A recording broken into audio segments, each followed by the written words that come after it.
Boy, napanood nyo na ba yung bagong anime ngayon? Napakaangas, no? Boy, anong anime yung sinasabi mo? Yung Kaiju number 8. Napanood mo na ba yung boy? Ay, oo nga boy. Ang ganda ng anime na yun.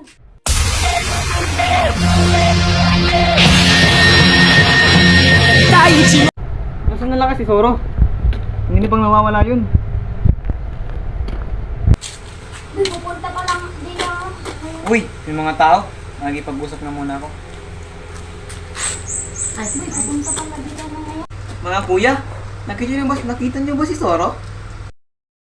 Sino Zoro, boss? Nawawala kayo siya. Nakita na mo ba siya, boy? Bakit boy? Sino ka ba? Pangalan ako, si Killua, ang anak ni Minato. Ay hindi, sa Naruto pala yun. Ako si Killua Soldic, panganay na anak. Panghuli.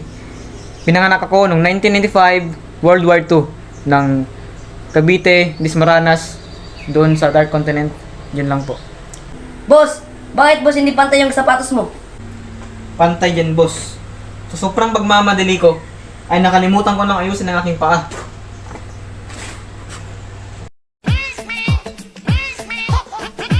Parang dear ka naman sa kalawa eh. Ikaw ba yung sa Hunter x Hunter? Napakalayo naman ah. Ako talaga si Killua Soldic. Ako talaga to mga kuya. Matagal na akong naghahanap kay Gon. Parang hindi naman eh. Pakitaan mo nga kami ng mga moves mo. Moves lang ba? Moves lang ba? Basic. Watch and learn. Don't blink, you motherfucker.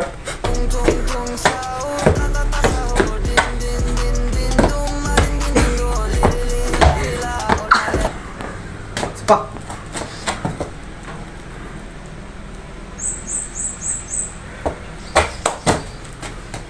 Ano pang hinahanap nyo? Ang patunay. Saitama, ba't nandito ka? Ba't nandito ka sa universe na to? Matagal na ako naghahanap kay Gon. Alam mo ba kung saan? Ikaw, Hindi. kung saan si Crispin? Hindi. Basilio. Hindi nyo pala alam kung nasan si Zoro? Hanapin ko na lang si Gon. Killua! Ay, si Tama! Samahan mo ako! Ay, wag na lang. Magpapabigit ka lang sa akin. Paalam na. Hanggang sa muli. Bye-bye!